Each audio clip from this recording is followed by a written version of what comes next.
తెలంగాణ ఉద్యమం తరహాలో చట్టసభల్లో బీసీలకు 42% రిజర్వేషన్ సాధిస్తామన్నారు BCJAC working chairman Jajula Srinivas Goud, BCJAC co chairman Dasu Suresh.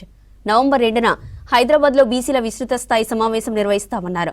Reservations సాధించేంత వరకు పలు ఆందోళనలతో, హైదరాబాద్ దిగ్బంధం కార్యక్రమాలతో ఉద్యమాన్ని ఉధృతం చేస్తామన్నారు.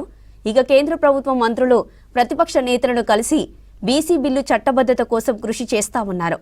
కేంద్రం దిగిరాకపోతే బీసీల సత్తా చాటుతామన్నారు బీసీజేఏసీ నేతలు.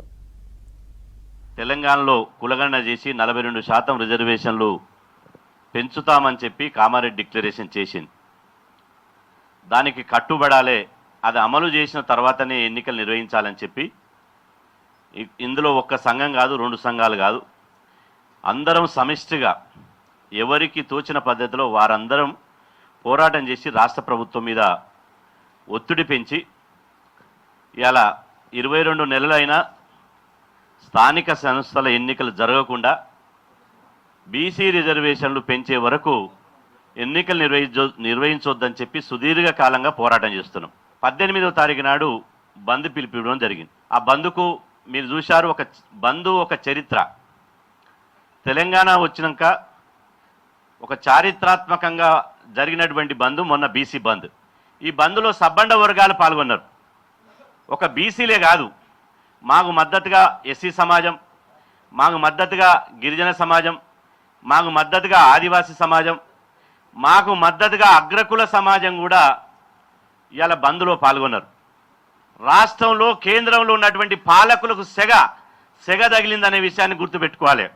చాలామంది ఏమంటారంటే బంద్కు అన్ని పార్టీలు మద్దతు ఇచ్చారు, అసలు బంద్ ఎవరి మీద అని కొంతమంది రిజర్వేషన్ వ్యతిరేకులు ఈ యొక్క వాదాన్ని ముందుకు తీసుకొచ్చారు. బీసీ బిల్లు అసెంబ్లీలో ప్రవేశపెట్టినప్పుడు ఈ రాష్ట్రంలో ఉన్నటువంటి అన్ని రాజకీయ పార్టీలు అసెంబ్లీలో మద్దతు ఇచ్చారు. మరి మద్దతు ఇచ్చినటువంటి వాళ్ళని మేము కలుపుకోవాలా, దూరం కొట్టాలనా? ఢిల్లీలో జరగాల్సినటువంటి తదంగం, ఢిల్లీలో జరగాల్సినటువంటి కార్యాచరణ గురించి కూడా ప్రాథమికంగా ఒక అంచనాకు వచ్చినాం. దానిని ఏ విధంగా ముందుకు తీసుకువెళ్ళాలనేటటువంటి దాని మీద కూడా చర్చలు చేసినాం. పెద్దలు ఆర్ కృష్ణయ్య గారు కూడా దారిలో ఉన్నారు. వారు కూడా వచ్చిన తర్వాత సంపూర్ణంగా దీనికి ఒక పరిష్కారం కనుక్కునే విధంగా ముందుకెళ్తాం. ఒక సంచలనమైనటువంటి మార్పును చరిత్రను సృష్టించినటువంటి 18వ తేదీ బంద్, బీసీజేఏసీ బంద్ని విజయవంతం చేసినాం. తదనంతరం కూడా జేఏసీని ముందుకు నడిపి 42% రిజర్వేషన్లు స్థానికంగా, చట్టసభల్లో రిజర్వేషన్లు జాతీయ స్థాయిలో సాధించే వరకు కూడా బీసీజేఏసీ కలిసికట్టుగా పనిచేసి ముందుకు వెళ్తుందని చెప్పేసి కూడా మీ అందరికీ తెలియజేస్తూ